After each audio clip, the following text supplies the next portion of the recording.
guys, Mrs. H here with a math lesson for you today. So today we're going to talk about how we can show how much is something. So a lot of times we just see numbers like this, like the number 10. We might see a number line, right? And that's great. We know that that's the number 10. But how do we show how many 10 is? How do we show that? So I want to show you a few different ways that you can show a number's amount.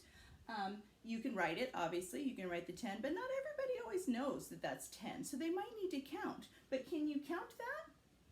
Not really. You can look at it and see that it's a 10. You need something that you can count. So you might do these. These are tally marks, okay? You might use some counters. Maybe you have those red or yellow counters in your classroom. Maybe at home you have some toys or crayons or blocks, something that you can count 10 of.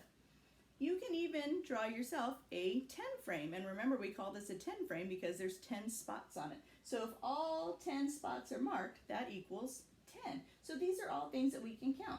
Another thing that we like to count at school are cubes.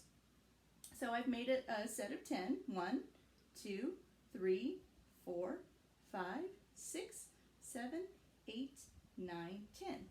Okay, so these are all different ways that you can show the number 10. Now, there's no wrong way to count to 10. You can use anything you want. You can use a 10 frame, you can use counters, you can use blocks, you can use tally marks, you can use your fingers, okay? Those are all great ways to try and count to numbers. There's no wrong way to try and count. As long as you're trying, you're doing it right. I hope that at home you guys are trying these different ways of counting.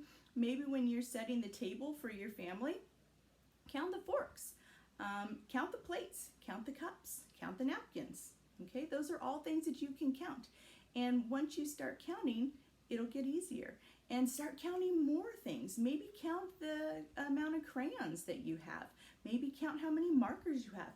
How many books do you have? That would be a lot of counting for me because I love books. So whatever you have a lot of, try and count them.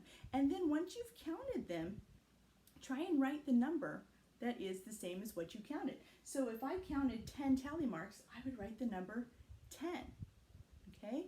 And I want you guys to keep working on that and also keep working on trying to add more and take away some, right? One more, one less. That's something we've been working on too. Now remember, after 10, we have those teen numbers all the way to 20. That's something we really want to work on before school starts in the fall. So keep working on counting those numbers. Use whatever you have to count at home. It doesn't have to be what I have here. It could be what you have, okay? Whatever you have at home to count is the right thing to count.